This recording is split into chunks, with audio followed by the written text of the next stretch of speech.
करेंगे कुछ इंस्ट्रूमेंट की। जैसे प्रैक्टिकल लैब्स में अपन आते हैं तो अपन को इंस्ट्रूमेंट की रिक्वायरमेंट होती है, ठीक है। तो आपको कुछ इंस्ट्रूमेंट से मैं रूबरू कराता हूं जो हमारे प्रैक्टिकल में काम आने वाले हैं, ठीक है। अब देखो ये है स्टैंड, इसे क्या बोलते हैं जी? स्टैंड, ठीक है। जो स्टैंड है इसके नीचे का जो कलर है साइड का, ये येलो या व्हाइट कलर का ही होता है। किस कलर का होता है? येलो या व्हाइट। क्यों होता है येलो व्हाइट का? ताकि अपने को यदि कोई एक्सपेरिमेंट कर रहे हैं तो उसका कलर आसानी पूर्वक क्या दे जाए? दिखाई दे जाए। इसलिए इसका कलर क्या रखते हैं अपन? येलो या व्हाइट। और मैक्सिमम केस में कौन सा कलर रखते हैं? व्हाइट कलर, ठीक है जी। इसे क्या बोलते हैं? स्टैंड। इसके बाद में स्टैंड के अंदर जैसे ही ये ग्लास ट्यूब लगी हुई है इसे बोलते हैं अपन ब्यूरेट। क्या बोलते हैं जी? ब्यूरेट। ब्यूरेट ग्लास ट्यूब है। इसकी नंबरिंग देखोगे आप तो नंबरिंग 1 से लेकर के कहां तक है? 50 तक। कहां तक है जी? 1 से लेकर के 50 तक है, ठीक है। इसके बाद में इसके अंतर्गत यदि अपने को किसी भी सॉल्यूशन को ऐड करना है, सॉल्यूशन को ऐड करने के लिए अपन यूज करते हैं फनल। क्या यूज करते हैं जी? फनल। क्योंकि फनल से क्या है, कोई भी सॉल्यूशन ढुले नहीं अर्थात गिरे नहीं, इसलिए अपन किसका यूज करते हैं? फनल का। इसके साथ में ही स्टैंड के साथ में आप देखोगे तो जो अपनी फनल है या ब्यूरेट है, ब्यूरेट अपने किस डिग्री पर लगी रहती है? 90, अपने आंखों के जस्ट सामने। और जो नंबरिंग है वो अपने आंखों के सामने रखते हैं अपन इसको। आंखों के सामने इसलिए रखते हैं ताकि आप रीडिंग लोगे ना तो आपको आसानी पूर्वक क्या दे जाए? दिखाई दे जाए। सेकंड में जो प्रैक्टिकल अपन करते हैं इसे बोलते हैं कॉनिकल फ्लास्क। क्या बोलते हैं जी? Conical flask. कॉनिकल फ्लास्क अलग अलग टाइप्स के आते हैं, जैसे 100 ml का, 200 ml का, 250 का, 300 का, 500 का। लेकिन ये जो कॉनिकल फ्लास्क है ये है 250 ml का। कितने का है? 250 ml का। तो इसके अंतर्गत जो भी सॉल्यूशन है अपन ले लेंगे, ब्यूरेट के अंदर एक सॉल्यूशन फिल कर देंगे। तो जो ब्यूरेट के अंदर सॉल्यूशन फिल करेंगे उसकी तो कंसंट्रेशन अपने को पता ही नहीं है, लेकिन अपने को इसके अंदर जो भी सॉल्यूशन लेंगे उसकी कंसंट्रेशन पता रहेगी। तो इसके साथ में इसको टाइट्रेट करेंगे, ठीक है। टाइट्रेट करने के बाद में या तो इसमें कलर आएगा या इसका कलर डिसअपीयर होगा, दो ही काम होंगे। तो वो एंड पॉइंट हो जाएगा। तो यहां से आप इसकी रीडिंग ले लोगे, उसके बाद में कंसंट्रेशन आप निकाल सकते हो। इसलिए इसका क्या करते हैं? वॉल्यूमेट्रिक जितने भी फिजिकल वाले प्रैक्टिकल्स होते हैं उसमें अपन को क्या करते हैं जी? यूज करते हैं। आगे बात समझ में? ठीक है। इसके बाद में ये जो ग्लास ट्यूब है, ये जो ग्लास ट्यूब है इसे अपन बोलते हैं पिपेट। क्या बोलते हैं? पिपेट। इसके अंतर्गत जैसे कोई भी सॉल्यूशन होता है उसको अपन क्या करते हैं? सक करते हैं। क्या करते हैं? सक। मुंह से खींचते हैं, ठीक है। इसके बाद में यहाँ कोई एक नंबर लिखा हुआ है, क्या नंबर लग रखा है? नंबर पर आप जैसे खींचोगे इसको, इसके बाद में यहाँ अंगूठा लगा दोगे, ठीक है, ताकि इसमें सॉल्यूशन रहे। उसके बाद में जिस सॉल्यूशन में ले लो, जैसे आपने इसमें कोई सॉल्यूशन लेना है तो इसमें डाल दोगे, ठीक है। इसे क्या बोलते हैं जी? पिपेट। इसे क्या बोलते हैं? इसको क्या बोलते हैं? ब्यूरेट।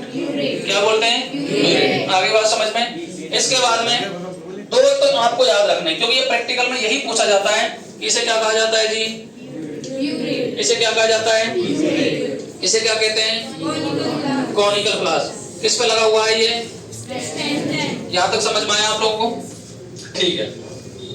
इसके बाद में जितने भी ऑर्गेनिक केमिस्ट्री के प्रैक्टिकल्स होते हैं, ऑर्गेनिक केमिस्ट्री के प्रैक्टिकल्स के लिए किसी भी कंपाउंड को अपने को क्लासिफाई करना है तो कंपाउंड क्लासिफाई करने के लिए अपन यूज करते हैं टेस्ट ट्यूब का। किसका करते हैं जी? Test tube. इसे क्या बोलते हैं? Test tube. ये किसकी बनी होती है?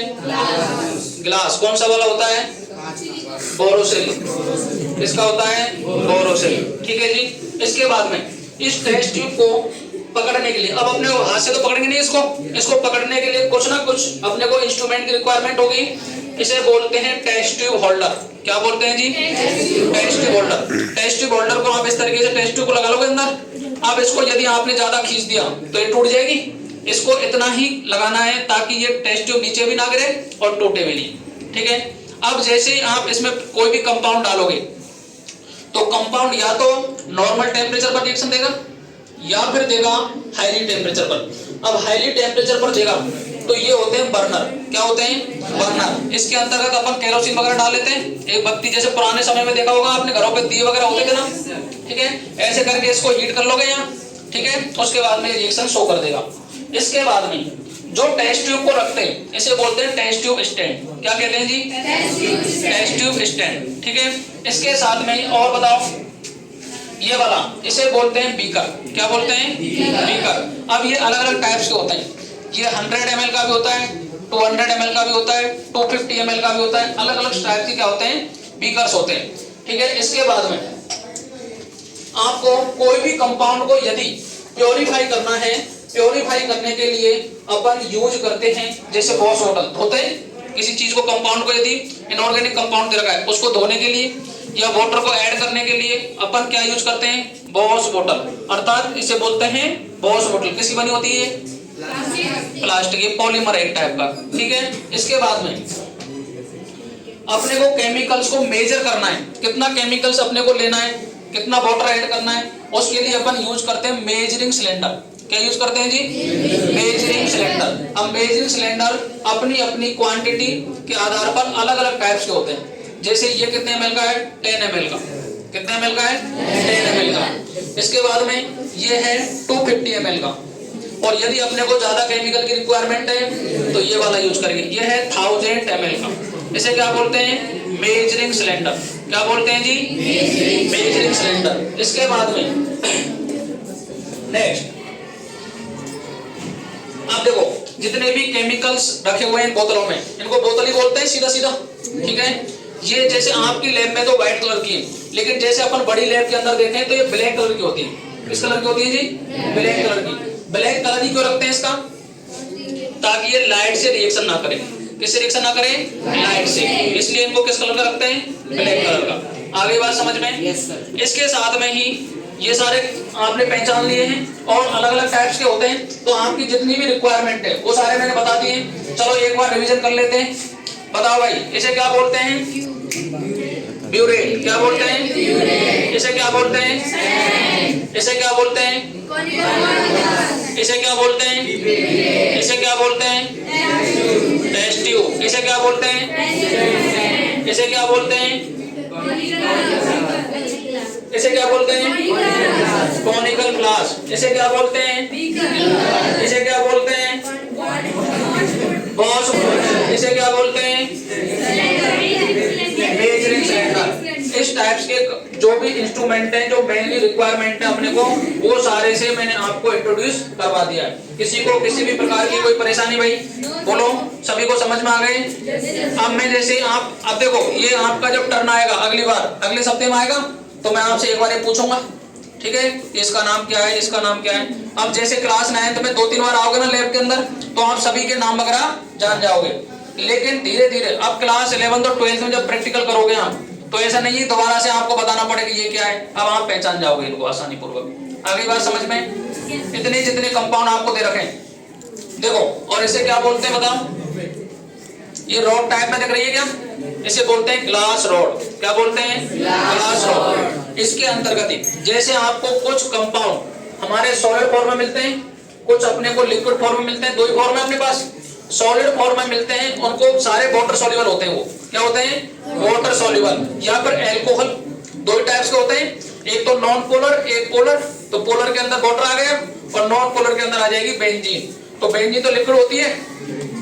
तो कंपाउंड 2 टाइप्स के होते हैं, एक तो होते हैं पोलर, एक नॉन पोलर, जिसमें आपको सॉलिड कंपाउंड मिलेंगे और लिक्विड कंपाउंड भी मिलेंगे।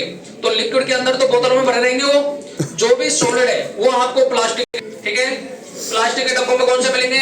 जो सॉलिड वाले हैं। और जो लिक्विड वाले हैं वो कहाँ मिलेंगे जी? बोतल में, ग्लास बोतल में। ठीक है। इसके साथ में अब आपको जितने भी रिएजेंट जैसे आप H2SO4 देखो, HCl देखो, ये सारे किस फॉर्म में मिलेंगे? लिक्विड फॉर्म में। ठीक है। जबकि आप जैसे KMnO4 ले लो, इसके साथ में ऑक्जेलिक एसिड ले लो, NaOH ले लो, ये सारे किस में मिलेंगे? सॉलिड फॉर्म में। क्योंकि NaOH के पैलेट्स मिलते हैं। क्या मिलते हैं जी? पैलेट्स। तो उनका अपन यूज करते हैं। आगे बात समझ में? बोलो भाई, सभी को आ गया समझ में? एक बार आप इन सभी का इंस्ट्रूमेंट के नाम खुद से लिखोगे। ठीक है। इनका क्या बनाओगे? डायग्राम बना लो, थोड़ा थोड़ा सा डायग्राम बना करके इनके नाम भी लिख लो।